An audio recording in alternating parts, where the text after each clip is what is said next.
Daşary ýurt döwletlerinden Türkmenistana dolanmakda dowam edýän kynçylyklara paralel eklenç aladalar zerarly ýa-da ýokary oku maksady bilen ýurdu terk etmäge çalışýan raýatlar köpelýär. Şeýle meýiller Türkmen hökümetiniň pandemiýa zerarly ýatyran käbir halkara uçur gatnawlaryny bölekleýin dikeldip başlamagynyň ýygyanyna gawat gelýär. 2 aý töwereg mundan ozal Türkmenistanyň milli daşaýjysy Dubay we Kazan ugurlary boýunça munyň ýygyany Moskwa ugur boýunça halkara uçur gatnawlarynyň gaýtadan ýoly goýulýanyny eglan etdi. Azatlyk radiosynyň habarçylary ýurtda dowam edýän giň ýaýran işçiligiň arasyna hatta ýaşaýyş jaýlaryny satyp eklenç gözlegine daşary ýurtlara çykmaga çalışýan adamlaryň bardygyny habar berýär. Öz ýaşaýan jaýyny satyp ýurtdan çyksak bolýar diýen adamlar köpeldi diýip bir welayet ýaşaýjysy Azatlyk radiosynyň habarçysy bilen gurrundaşlykda aýtdy. Onuň sözlerine görä daşary ýurtlara çykmaga isleg bildirýän welayetlerden bolan ýaşaýjylaryň ýoly köplenç Aşgabatda petiklenýär.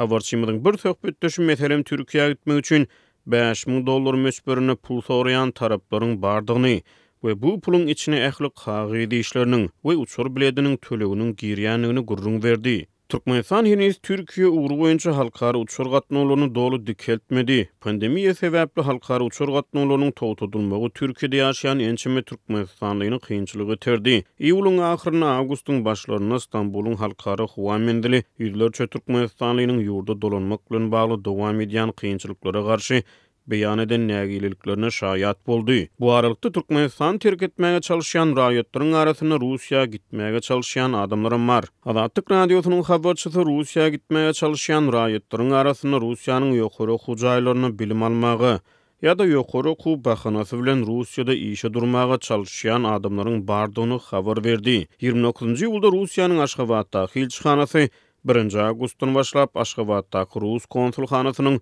Russiýanyň ýokary oku mekdepleriniň dalaşgärleri we talipleri üçin oku wizasyny resmileşdirip başlaýanyny habar berdi. Azatlyk radiosynyň Mary welaýatyna habarçysy 7 awgustda bir ýerli ýaşaýjynyň Rus wizasyny ýüz tutmak üçin Aşgabatda eden sapary barada habar berdi. Habarçymyzyň söhbetdeşi 1 awgustda Aşgabatdaky Rus konsulhanasyna 1000 ogly adamyň wiza üçin noboty ýazylanyna şaýat bolanyny gurrun berdi. Biz 1 awgust güni ýoldaşlarymyz bilen Russiýa wiza almak üçin Aşgabatdaky Rus konsullugyna bardyk. Adam juda kän, 1000-den geçýär.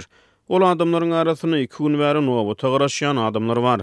Biz nobata ýazyldyk. Konsulluk ýerden saat 9-da işe başlap gün ortana çenli resmi namalary kabul edýär. Her gün gaty az adam kabul edilýär.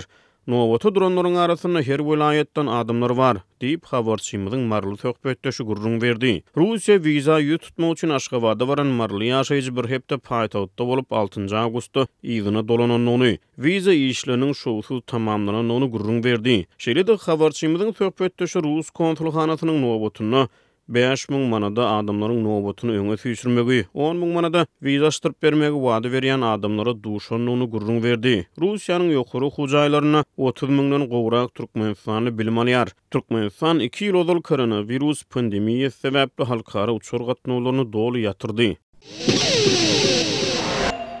Türkmenistanyň ýylat köpçüligi ady köpçünçiliginde dürli kynçylyklar bilen ýüzüwez bolýarka hökümet halka käbir iýmit önümlerini el ýeterli etmek boýunça wezipesini ýerine ýetirýär. Şoňlar hususanda Mary welaýatynyň käbir owalarynda häkimetler ýaşaýjylara ýanwar aýynda berilmeli uny satyp başladylar. Mary welaýatynyň Garaw etrawynda ýanwar aýynyň 10 paýynyň satylyp başlananlygyny ýerli habarçylarymyzyň biri 9 awgustda habar berdi.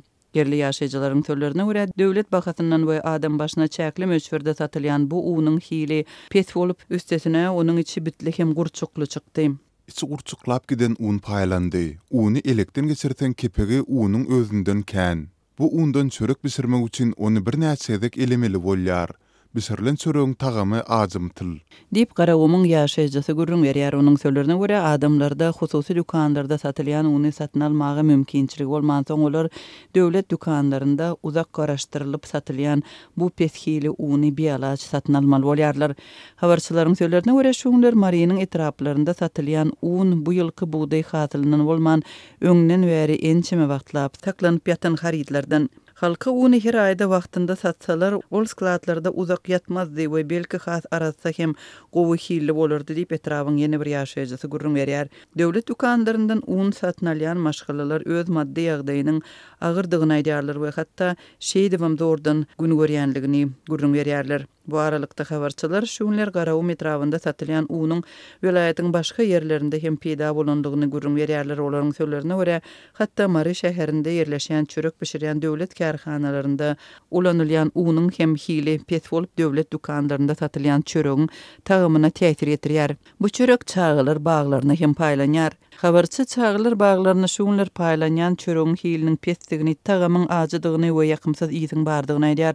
Ol çağılar baglarynyň işärlerine salgylanyp bu paýlanýan çöregi çağılaryň iýip bilmeýänligini, şeýlelikde taşlanýan çöregiň has köpelendigini gurrun berdi. Çağlar bagynda körpülere getirilen çöregiň daşyny berýärler. Onuň içiniň maňzy çyýyk, onu asla iýip bolmaýar. Çağlar öýlen öýlerine gidýänçä aç bolýar. Dip habarçymyz çağılaryň öýlerine gaýdyp gelende desine nahara topulýanlygyny belledi. Türkmenistanda ýeti adyk krizisi şolsanda un we çörek gytçylygy 2017-nji ýylyň aýagyndan bäri saklanyp galýar. Türkmen hökümeti adyk ýetmezçiliginiň bardygyny resmi taýdan boyun alman gelýär. Tersine her ýyl buğday planynyň dolýanlygyny yglan edýär. 29-njy ýylda Türkmen hökümetiniň maslahatynda daýhanlaryň galla taýýarlamak boýunça şertnamalaryň borçnamalaryny üstünlikli ýerine ýetirendikleri yglan edildi. Resmi maglumata görä, bu ýyl hem ýurduň harmanlaryna adatdaky ýaly 1,5 million tonna golay buğday tapşyrylypdyr. Türkmen häkimetleriniň buğday planynyň doly ýerine ýetirilenligi hakyndaky beýanatlary ýurtda unyň we çöregiň ýeti gytçylygynyň fonunda öňe sürilýär. Lewap welaýatynyň çägindäki paxtanyň çigidini täzeden isleýän Türkmenabadyň ýag zawody eýem 3 aý töwereg wagtdan bäri islemeýär. Onuň 250 goly işgärine hem zähmet haqqy tölenmeýär. Azatdyň ygtybarly çeşmeleri ýurduň iň iri ýag zawodlarynyň biriniň isiniň togtap galmagyna, çyýgmal ýetmezçiliginiň sebäp bolandygyny aýdýarlar. Türkmenistanyň Gaza önümçiligi birleşigine degişli Türkmenabadyň ýag zawodynyň işi Tomsun başyndan bäri togtadyldy. Zawodyň 320 töweregi işgäriniň 250-sini töleksiz zähmet ruhsatyna uğratdylar. Häzirki wagtda sakçy şeýlede zawodyň gündelik iş tertibini üpçün edýän hünärmenleriň, ustalaryň diňe 70 töweregi işledilýär. Diýip bu zawodyň işçileriniň biri anonimlik şertinde 11-nji awgustda gurrun berdi. Ol mecburi töleksiz ruhsata iwerilen işgärler mewsümlerini işgärler däldigini aýtdy. Şeýle-de zawodyň işiniň togtap galmagynyň sebäbini zerur bolan paxta çigidiniň ýoklugy bilen düşündirdi.